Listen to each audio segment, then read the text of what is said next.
Hello everyone and welcome back to our channel. अगर दुनिया की हिस्ट्री के ग्रेटेस्ट इन्वेस्टर्स की एक लिस्ट निकाली जाए तो उसमें चार्ली मंगर का नाम जरूर शामिल होगा।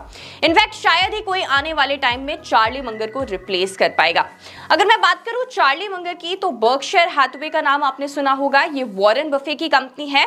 वॉरेन बफे बर्कशायर हैथवे के चेयरमैन हैं और चार्ली मंगर बर्कशायर हैथवे के वाइस चेयरमैन थे क्योंकि लास्ट ईयर यानी कि 2023 के अंदर 28 नवंबर को उनकी डेथ हो गई। और फाइनेंस और इन्वेस्टमेंट वर्ल्ड के अंदर आप इनकी डेथ को एक बड़ा लॉस कह सकते हो। वॉरेन बफे चार्ली मंगर को the best 32nd mind in the world भी कहा करते थे और इन्हें वॉरेन बफे का राइट हैंड माना जाता था।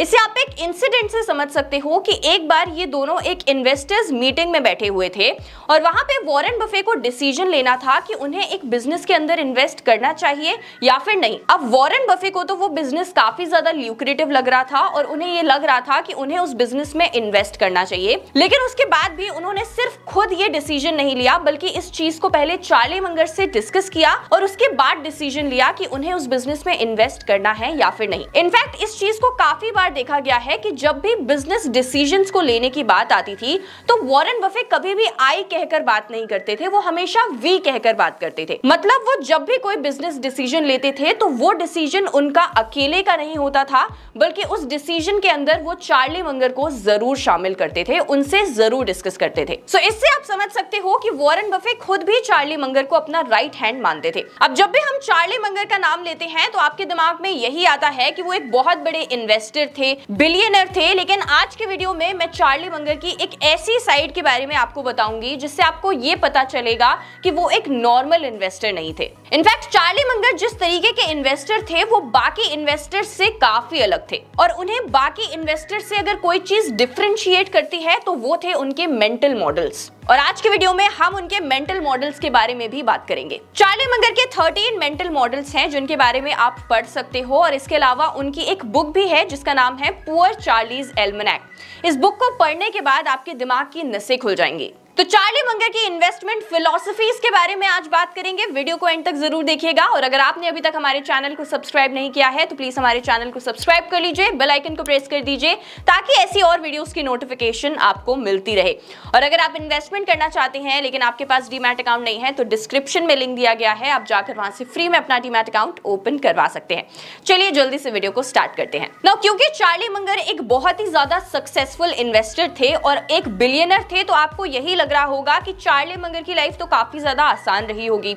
उन्होंने एक बिजनेस स्टार्ट किया होगा, वो बिजनेस काफी ज्यादा सक्सेसफुल हो गया होगा, उसके बाद उन्होंने अपनी इन्वेस्टमेंट स्टार्ट करी होंगी, इन्वेस्टमेंट से काफी अच्छे उनको रिटर्न्स मिले होंगे and that's how he became the most successful investor in the world. लेकिन होता है ना, हमेशा हम एक सक्सेसफुल आदमी की सक्सेस को देखते हैं लेकिन उसके पीछे उसके फेलियर्स को, उसके स्ट्रगल्स को नहीं देखते। चार्ली मंगर की लाइफ इतनी आसान नहीं थी। जब वो 28-29 इयर्स के थे तब उनकी वाइफ के साथ डिवोर्स हुआ था, जिसके बाद उनकी सारी संपत्ति, उनका सारा पैसा चला गया था। जैसे तैसे वो उस चीज से संभल पाए तो दूसरी साल उनका बेटा जो था उसे ब्लड कैंसर हो गया और ब्लड कैंसर की वजह से उसकी भी डेथ हो गई। इसके बाद वो काफी ज्यादा टूट गए थे और इसके बाद भी उन्होंने एक बिजनेस स्टार्ट किया। इस बिजनेस में भी उनको काफी ज्यादा लॉस हुआ और ये बिजनेस भी बंद हो गया। अब इन सारी चीजों के बाद कोई भी नॉर्मल इंसान अगर होगा तो इतनी सारी हार्डशिप्स देख के गलत चीजों में अपने आप को इन्वॉल्व कर लेगा, लेकिन चार्ली मंगर ऐसे बिल्कुल भी नहीं थे। इतनी सारी चुनौतियों के बाद भी उन्होंने अपने आप को संभाला और एक नए बिजनेस में घुसे जिसके अंदर उन्हें काफी ज्यादा फायदा हुआ। नो इतनी सारी प्रॉब्लम्स को देखने के बाद चार्ली मंगर को एक चीज तो रियलाइज हो गई थी कि लाइफ की सारी प्रॉब्लम्स को हम वेल्थ से सॉल्व नहीं कर सकते, लेकिन उन्हें इस चीज का भी एहसास था कि बहुत सारी ऐसी प्रॉब्लम्स हैं जो वेल्थ से सॉल्व की जा सकती हैं और इसीलिए उसके बाद वो वेल्थ बिल्डिंग के पाथ पे चल दिए। अपने पहले बिजनेस के फेल होने के बाद उन्होंने एक दूसरे बिजनेस को स्टार्ट किया which was in the real estate और रियल एस्टेट बिजनेस के अंदर उन्हें काफी अच्छा फायदा हुआ। उन्होंने इस बिजनेस के अंदर इतना पैसा कमाया कि वो मिलियनर बन गए और इसके बाद उन्होंने अपनी एक इन्वेस्टमेंट फर्म को स्टार्ट किया। उन्होंने अपनी इस इन्वेस्टमेंट फर्म को 12 से 13 साल तक चलाया, जिसके अंदर इस इन्वेस्टमेंट फर्म ने सालाना कंपाउंडेड रिटर्न्स दिए ऑफ 19%। और इस टाइम फ्रेम के अंदर डाउ जोन्स जो कि यूएस मार्केट्स का एक इंडेक्स है उसने दिए लगभग 5 से 5.5% के रिटर्न्स। लेकिन बाद में चार्ली मंगर की इस इन्वेस्टमेंट फर्म ने नेगेटिव रिटर्न देना शुरू कर दिया, जिसकी वजह से उन्हें इस इन्वेस्टमेंट फर्म को बंद करना पड़ा। आफ्टर ऑल दिस वो एक दिन वॉरेन बफे से डिनर पर मिले और वॉरेन बफे को वो इतने ज्यादा पसंद आए कि वॉरेन बफे ने उन्हें बर्कशायर हाथवे में बुला लिया। लेटर ऑन उन्होंने उन्हें बर्कशायर हाथवे का वाइस चेयरमैन बना दिया और इसके बाद उनकी कहानी पूरी तरीके से पलट गई। वो बर्कशायर हाथवे को नई ऊंचाइयों तक लेकर गए। Now even after all the hardships that Charlie Munger saw in his life time, उनकी जो पर्सनालिटी थी वो काफी ज्यादा ह्यूमर से भरी हुई थी और वो काफी ज्यादा मजाकिया इंसान थे। Now let's talk about the mental models of Charlie Munger, जिन्होंने उनकी लाइफ को कंप्लीटली ट्रांसफॉर्म कर दिया। और अगर आप उनके इन मेंटल मॉडल्स को अपनी लाइफ में इनकॉर्पोरेट कर लेते हो तो आपकी लाइफ भी पूरी तरीके से ट्रांसफॉर्म हो जाएगी। सो चार्ली मंगर कहते हैं कि जो लोग स्टॉक मार्केट को एक गैम्बलिंग गेम समझते हैं और उसे गैम्बलिंग की तरह लेते हैं, वो एक बहुत बड़ी गलती कर रहे हैं। क्योंकि जब हम गैम्बलिंग करते हैं तो क्या होता है, गैम्बलिंग करने के बाद हमारा जो ब्रेन होता है वो एज अ रिवॉर्ड एक केमिकल रिलीज करता है जिसे हम डोपामिन कहते हैं।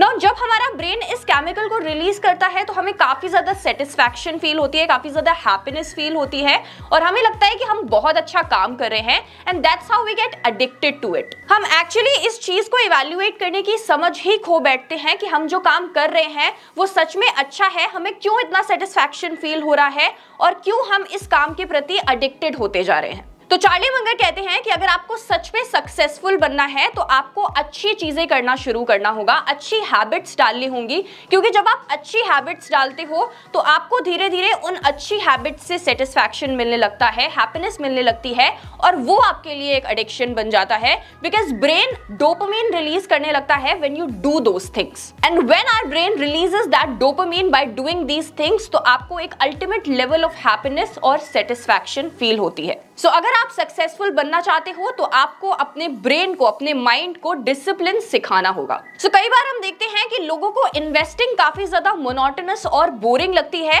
क्योंकि ये डोपामिन रिलीज नहीं करती, ये उन्हें उस लेवल का सेटिस्फैक्शन नहीं देती। क्योंकि जब आप इन्वेस्टिंग करते हो देन दैट टेक्स पेशेंस। आपको पता है कि आपको तुरंत मल्टीबैगर रिटर्न्स नहीं मिलते, आपको कंसिस्टेंटली इन्वेस्ट करते रहना होता है और उसके बाद कई सालों बाद आपको रिटर्न्स मिलते हैं। तो इसलिए हम इन्वेस्टिंग को काफी ज्यादा बोरिंग मानते हैं। वहीं जब मार्केट को स्पेकुलेट करने की बात आती है, मार्केट में ट्रेड करने की बात आती है, शॉर्ट टर्म गेन्स की बात आती है, तो हमारा ब्रेन डोपामिन रिलीज करता है, हमें उससे काफी ज्यादा सेटिस्फैक्शन मिलता है और हम इस चीज को इग्नोर कर देते हैं कि हमें अगर शॉर्ट टर्म गेन्स हो रहे हैं तो हमें शॉर्ट टर्म लॉसेस भी हो सकते हैं। और क्योंकि जब हम इन सारी चीजों को करते हैं तो हमारा ब्रेन डोपामिन रिलीज करता है और हमें बहुत अच्छा फील होता है, तो हम उस चीज के प्रति एडिक्टेड हो जाते हैं। तो आपको अपने ब्रेन को इस तरीके से ट्रीट करना होगा कि आपको उन चीजों से सेटिस्फैक्शन मिलने लगे जो आपके लिए एक्चुअली अच्छी है, जो आपके लिए एक्चुअली रिवॉर्डिंग है। And when you do this for a long period of time, then that's how you become successful in life. एक और चीज चार्ली मंगर ये भी कहते हैं कि हमें कोशिश करनी चाहिए कि हम हर दिन कोई नई चीज पढ़ें। अब जरूरी नहीं है कि वो चीज हमारे बिजनेस से रिलेटेड हो या फिर हमारी जॉब से रिलेटेड हो, हमें कई बार अपनी बिजनेस और जॉब से हट के भी कुछ चीजें पढ़नी पड़ती हैं। जैसे कि आपको बहुत बार लगता है कि बिजनेस में तो स्ट्रैटेजीज की जरूरत होती है, मैनेजमेंट की जरूरत होती है, लेकिन हम ये भूल जाते हैं कि बिजनेस के लिए हमें साइकोलॉजी को समझना भी काफी ज्यादा इंपॉर्टेंट है और इसलिए हम साइकोलॉजी को पढ़ने में कभी भी इंटरेस्ट नहीं दिखाते। लेकिन बिजनेस के अंदर ह्यूमन साइकोलॉजी का एक बहुत बड़ा रोल होता है। कई बार हमें लगता है कि हम अगर कस्टमर्स को बहुत ज्यादा डिस्काउंट देंगे तो वो हमारे प्रोडक्ट्स को ज्यादा खरीदेंगे, लेकिन ह्यूमन साइकोलॉजी इस तरीके से काम नहीं करती। कस्टमर्स को ये भी लग सकता है कि क्योंकि हम प्रोडक्ट्स को काफी ज्यादा डिस्काउंट पर उन्हें दे रहे हैं तो शायद वो अच्छे प्रोडक्ट्स ना हो। इसके अलावा वाइस वर्सा भी हो सकता है, अगर आप बहुत ज्यादा महंगे प्रोडक्ट्स बेच रहे हो तो कस्टमर्स को ये लग सकता है कि क्योंकि प्रोडक्ट्स इतने ज्यादा महंगे हैं तो हो सकता है कि ये और भी ज्यादा अच्छे हों और इसलिए वो उन प्रोडक्ट्स को ज्यादा बाय करें। So that's how human psychology works and you have to learn about the human psychology as well. Now apart from all this, guys, हम चार्ली मंगर से एक बहुत बड़ा लेसन ये भी ले सकते हैं कि हमारी लाइफ में कितनी भी हार्डशिप्स, कितनी भी प्रॉब्लम क्यों ना आए, लेकिन हमें कभी भी गलत चीजों से एडिक्टेड नहीं होना चाहिए। अगर आप अपनी लाइफ में सारी हार्डशिप्स और डिफिकल्टीज को झेल कर भी एक स्ट्रॉन्ग पर्सनालिटी की तरह बाहर निकलते हो, तो आप देखोगे कि लाइफ में एक पॉइंट के अंदर आप सक्सेसफुल जरूर बनोगे। So that's who Charlie Munger was. I hope आपको वीडियो काफी ज्यादा इंटरेस्टिंग लगा होगा, मजा आया होगा देखने में। वीडियो पसंद आता है तो लाइक जरूर करिएगा, वीडियो को शेयर करिएगा, हमारे चैनल को ऐसे और वीडियोस के लिए सब्सक्राइब कर लीजिएगा। Thank you so much for watching. I will see you in the next one.